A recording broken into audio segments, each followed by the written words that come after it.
Okay, happy Mother's Day. As I shared with you earlier, I had no idea it was Mother's Day. But I have heard a few little things I wanted to share with you.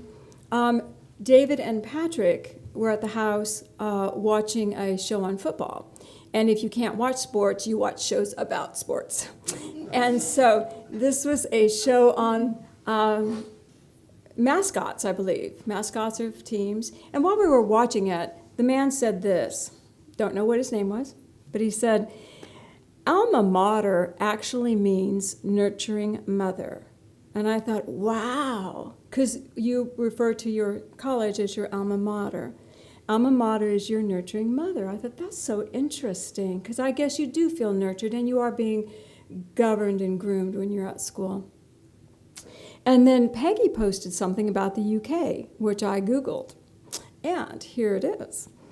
In the UK and in Europe, actually, Mother's Day is an older holiday. Mother's Day in the United States is from the early 1900s. And in Europe, it was the day that the faithful returned to their mother church. So they got to the day off from work. They didn't have to work. They would go get their families, and they might bring their mom flowers as they're going to church with their mom. But it was about going to their mother church where they were nurtured and nourished. So I felt very touched that we get to come back today on Mother's Day. So and Mother's Day really is about being nurtured. It's about being loved. And we can take our mother's inventories, our personal mother's inventories, but they basically nurtured and loved us the best they could. Bottom line, it doesn't matter what kind of physical mom you might have had. You might not have been blessed with a fabulous mom like David was, but but they were all wonderful and unique. And it is the nurturing and the unconditional love that we celebrate today. It is a beautiful sentiment, the idea that we are fed and nurtured here at InterQuest, the idea that God's love moves through us here. We can feel it when we come together. We can feel it supporting all of us. So I wanted to talk today about the beautiful love of God and that reflection of God's love in each other, in the church, in our belief, in our faith. So when we are coming into a space of an open heart where we can share freely, everything within us begins to message out love. You know, everything about us messages out that love. When you come into a church, even the songs, the message, everything is designed to bring you into a space of love. So holding that feeling of love, holding that feeling of God love in your life when you leave this space has been our challenge as humans. So I wanted to talk with you today about love and emotions. All right, this is the message from Spirit for today. Spirit said, emotions tell us how energy is moving through our bodies. Do you know you're an energy being? You're an energy being. And we know we can feel that beautiful love of God, don't we? We feel the love of God. It is a state of bliss. But it's not an emotion, is it? But when we feel emotions, what we're literally doing is recognizing the energy that's flowing through our body and how it's being captured and colored by thoughts and experiences. Emotions. So when we are happy, don't you feel the flow of love when you're happy? Everything's great. When you are upset, do you not feel your energy churning? When you are numb, do you not feel stuck? And haven't you all been numb? We've all been numb at some point or another. When you feel lonely, there is an inability to receive. All of these are emotions. They are thoughts caught in the energy that block the flow and create a vibration that tells us comfort or discomfort. So emotions should be energy in motion. Emotions, energy in motion. And if we can keep our energy in motion and moving, we're likely going to experience happiness. Because happiness is the flow. Simple, right? Okay. Can you guys remember being happy for a full 24 hours? Can you remember that lasting into the next day? The next day? The next day? Normally, you only experience that if you're in love. Those early stages of love where no one's going to take you off your cloud. And you can stay there for weeks at a time. But for most of us, when we're just experiencing joy, we'll experience it for a couple of hours, and then something will happen. And it's like, really? Seriously? You just said that? Seriously? Okay, now I'm not happy anymore. Have you ever been happy and avoided people? Yes, you have. Because you don't want to talk about what they want to talk about, because you know that will take you from your space of joy. So when we are happy and we're flowing the energy, our higher self, our pristine self, our God self moves through us. And it becomes a flow. We're flowing with God and we're flowing with love. So, emotions and love. Love is a state of being where the energy flows through and it connects you to God. Love is when the flow of Creator moves without interruption and without hindrance in and through us. And when you're feeling love, which is a little different from happy, when you're feeling love, there is a flow that is not stopped. Anyone can come to you. There is no guarding of it. It just moves and it's effortless. You all know what I'm talking about. Say you do. Yes. Thank you. All right. Love explodes from within. Science will tell us, which is told us many times, but I cannot quote the source, that most of our cells are empty space. But when they observe the empty space within the cells of our body, there are random lights that just appear and explode and disappear. Random energy that just moves through us, uncontrollable, not sourceable. They are discovering and dealing with random lights coming from the atmosphere, outer space, that hit our atmosphere and bring energy. We call them metaphysically they're love bullets, light bullets, yes? We are held in a space where love is continually trying to move in and through us. And what stops it is our will. When we are in our personal will, we are directing the thoughts based on what we think we need to experience. And what we think we need to experience basically is dictated to us by what we've already experienced and by what we see in the outer world. When we are in our will, it has to look a certain way. Do you understand? When we are in God's will, it's unlimited. When we move into that beautiful space of God, there's a love and a light that we trust. This next step is perfect for me, and that's perfect for me, and I don't exactly know where I'm going, but I know it's going to be great because I'm moving toward my own inner desires, and I'm moving toward this urge within me to be greater. This urge. A minister of mine many years ago called it the hounds of heaven nipping at your heels, trying to make you grow. I know that's an ancient saying from the 1800s probably, but it's an urge within us that makes us grow. And when we're in the will of the one, we are not afraid of that. And we're not stagnant. We don't just beam bliss. We're in the world and we're doing things and we're expanding and acting. But we are acting in the will of the one, in God will. Do you guys feel the difference? Do you know the difference? Okay. In God's will, there's always greater love. In personal will, there's always a need to direct by my perceptions. I want my needs and my desires met.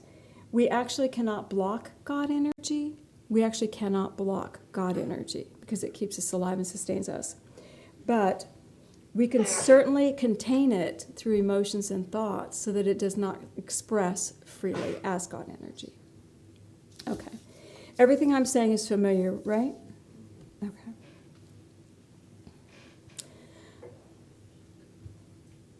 All right, so here's Cindy's story. I absolutely know how loved I am by God. You guys know that? I absolutely can be the loneliest person in the world. The loneliest person in the world. Because there are times when I want someone to understand me. I want someone to see the vision I see. I want someone to share my hopes and dreams. And That's a tough order. That's a tough call for anybody to be able to see what I see, hold my visions. I mean, Patrick goes, trying. Because of what I see and what God shows me and reveals to me. And in those moments, I can really get down, and you've seen me there. But when I go back to the one who gave me the visions, when I go back to God and I say, God, man, it's me and you. When I can take that space back and be content with the one who works with me in those visions, I am so full of love and so full of life and so content that I am not alone at all. Do you see how we can go from the oneness and then go into humanity and become atrophied and cut off and then go back into the oneness? Can y'all relate to that? Okay. And I share this with you to share that our responsibility in creating this new culture and community that we're talking about and these last few weeks is becoming good stewards of our energy field, of our thoughts and our bodies. And we are talking about creating a new community, a community of people who have common beliefs such as we love everyone, such as in God all things work together for good. We have these common beliefs, and we do not need to ensnare people with our thoughts or think less than them, because they're God's child doing what they need to be doing. And a culture, we're holding a vibration of safety and peace. And I do intertwine those two because they're connected so much for me. Common unity and a culture. Not isolated from, but being born out of a metaphysical mindset. Born out of metaphysical love. So Spirit asked me to share this story with you. So I was 11. It was a long time ago. And I loved God. Oh my God. I was born loving God. Did you guys know that? I mean, I remember when I was teeny in kindergarten talking to God. I loved God. And when I was 11, we were able to I was in the Baptist church, and the Baptist church was within walking distance. So I could walk there by myself. Every time the door opened, I was there. I beat the preacher there most of the time. Wednesday night, I was there for the little girls' auxiliary, and then the Wednesday night service. I was there Sunday morning for Sunday school and Sunday service. Man, if they were doing something, I was there. I was probably an annoyance to the adults, but I didn't see that, you know. So I was 11. I was going to the little girls' auxiliary, and I went in, and one night, and I was there happy, and this little girl had written a little poem to me. And she said, you know, roses are red, violets are blue. God made me pretty and thin, and God made you fat and ugly. And I went, what? I knew I was fluffy, and I knew I wasn't pretty. I mean, I'd been told that my whole life. Kids would tease me. That was not new. But she brought it into my safe space. She brought it into the space where I loved God. I was devastated. So I took my little body and I went into the nursery where no one was because it was early that night. And I just sat in a corner and cried my eyes out. And the only thought in my head was, don't they know God loves me too? Don't they know God loves me too? And I just kept crying. I had been happy. I didn't care I was fluffy. I didn't care I was unattractive. I was happy. It didn't matter to me. I was living my life. I had friends at school. I was good. And nothing anyone said at school bothered me. But this bothered me to my core.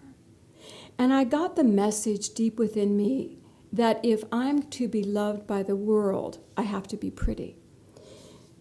But I knew God loved me exactly as I am. So I want you to see what it did to my happy. I want you to see what it did to my happy. I was a happy child. And in that moment, it said, you can be happy with God, but when you go to the world, you have to put your makeup on. Now, I didn't wear makeup in the day, but within a couple of years, I did learn how to paint this face so it looked a little bit more acceptable. And I live by that credo today. I don't go out without makeup. I put my makeup on. Not because I want the world to love me, but because that thought got so anchored deep within me. that the world does not love you if you are not attractive. So deep within me. Now I want you to hear that because the thought grabbed my flow and encased it. Do you hear what I'm saying? And it wasn't too long after that I got my little satisfaction. Our little GA group went to visit some children with Down syndrome. And all the pretty girls sat on the porch and complained. And the Down kids loved me.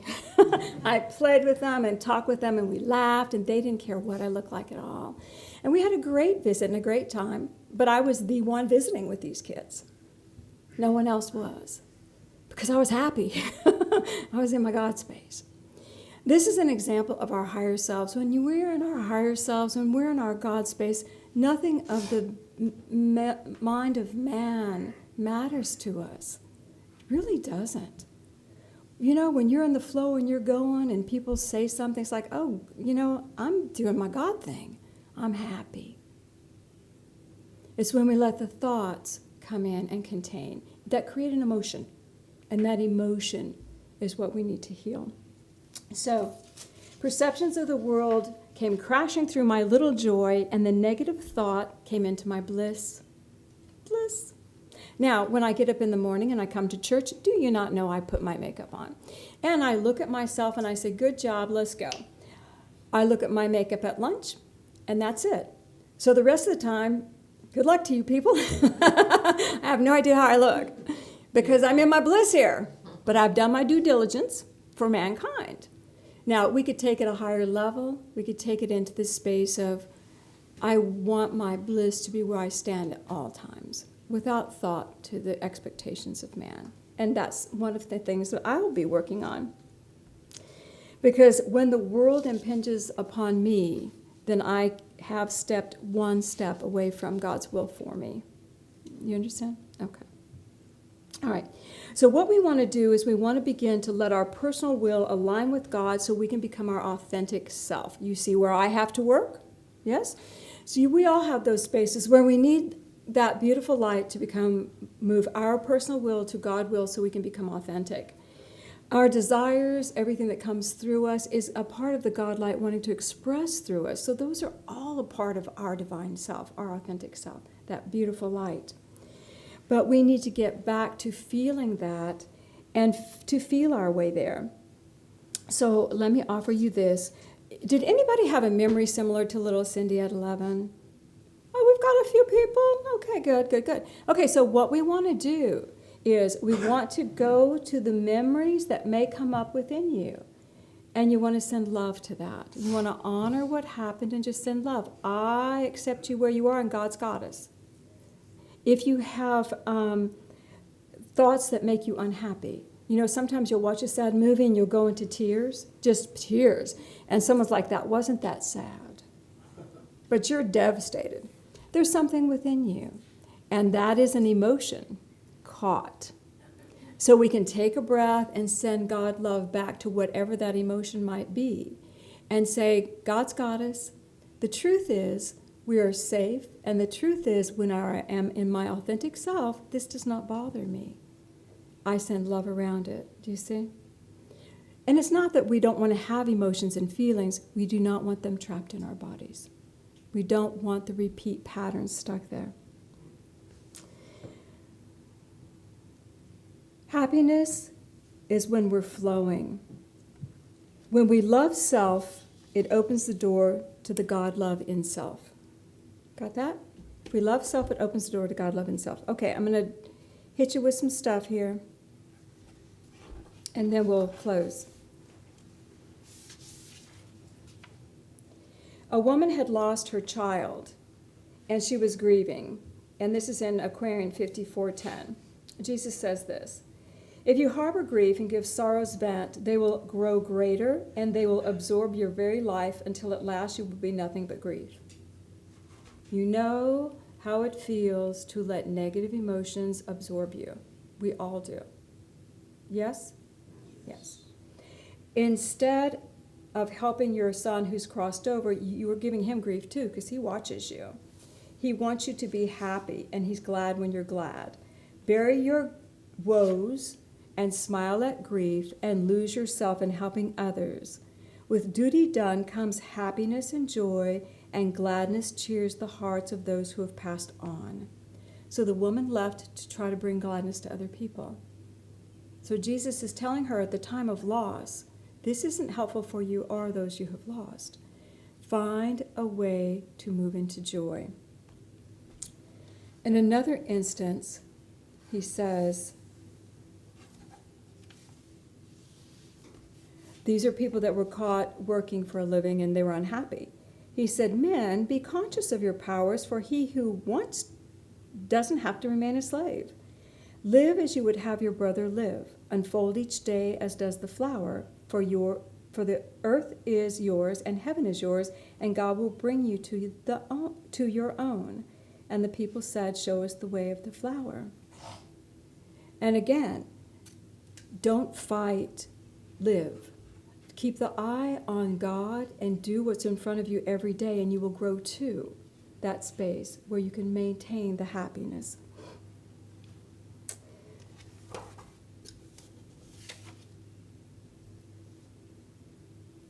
The life of plant and flesh that goes to build the human house is never food for the soul. What you eat is not food for your soul. The spirit does not feed upon the carcasses of animals or plant. God feeds the soul direct from heaven. The bread of life comes from above. The air we breathe is charged with holy breath, and he who wills may take it in. The soul chooses, and he who wants the life of Christ may breathe it in. According to your faith, let it be. Again, turning to God. We think the things of this earth feed us, and they really don't. Have you ever really achieved something that was fabulous for you? And then you go back again and say, okay, God, next. Not any more full than you were before. We don't have to do anything. We have an opportunity to let that light of our own divinity participate in our creations and in our accomplishments. And then the fulfillment is there because we're in the will of the one. We're in God's will for us. All right. Community, love fulfills us all. Culture is behavior patterns that support the flow of love. Love is a state of being, so we can live in the nurturing energy of God love. Our Mother God, our Father God. Okay. So you will say, Cindy, why did you say all these words? I'll tell you why I said all these words. It's time. It's time for us really to create a new reality. We talked last week about how thoughts and beliefs, thoughts and words that are negative can poison people, poison minds, poison energy. Energy that is not moving within us keeps us stuck. This is our great opportunity as we're going into this new world, which is going to frame itself interestingly for us. This is our opportunity to stay in the light and stay in the joy. If we go into unhappiness because there is unhappiness around us, we have just left our authentic nature. Do you hear what I'm saying? Because you can't help unhappiness unless you're happy. You're not going to lift anything. But when we can go into this world and keep a joyful expectation and say, Spirit, put me where I need to be, put my feet where I need to be, and let me be in a state of happiness and joy no matter what is going on around me, then your authentic self can be there and you will know what you need to do, to share, to help, to uplift. We cannot find our place in the world any longer as metaphysical Christians. We have to create a space in the world for metaphysical Christianity, where we can just live and just be. Love our fellow man, love Mother Earth, love everyone around us, but not let any trials someone else may be experiencing become ours, unless it is yours. And if it is yours, you know what to do. Send love to it, heal it. Come back to the will of God. Come back into the authentic nature that you are. This is our great opportunity. When we started this year, 2020, it was the Master Builder year. And the steps were, I don't know if you'll recall this, slow down. Have you? I think so. Build new. Are you? Trying. And then be honest. Now we're at the be honest stage. We're at the stage where we have to be authentically honest about what's true for us. There's 2 more steps ahead, but let's stick with that one. It's time to be honest, to hold our energy, to hold that light, and to take the God-nurturing love into every moment of every day. All right, well, let's just breathe that in. I know I feel like I preached at you today, but put your feet on the floor. God, I ask that each one of us feel your infinite love surrounding us. And I ask that a beautiful column of light just descend. Father, the words that were given, I ask that they move into the consciousness of each one in a way that they need.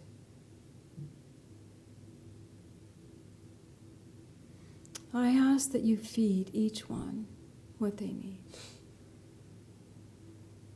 And I would invite you all just to lift up the beautiful column of light and feel yourself moving into a space that is bright, open, and free.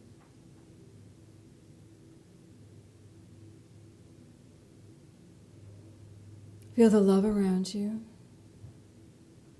and feel that you are in your authentic self.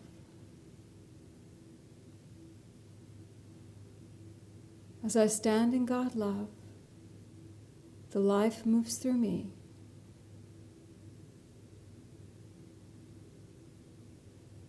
And let that beautiful flow now just move through the cells of your body, out into the world.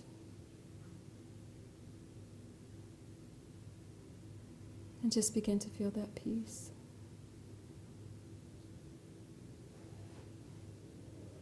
And Father, Mother God, we thank you for this light, and we thank you for your love. We ask to walk with you. We ask for happiness. And we are so very grateful. Take a breath. Feel your beautiful column of light, bringing you back down to your chair. Feel where you sit. And very gently you can open your eyes. Well, I support you guys in going forward empowered, being the Christ light that you are, the authentic love that you are. And even this many people, we can make a difference. You guys can make a difference too in the world. Just by being the light, we impact the whole. Yay, God.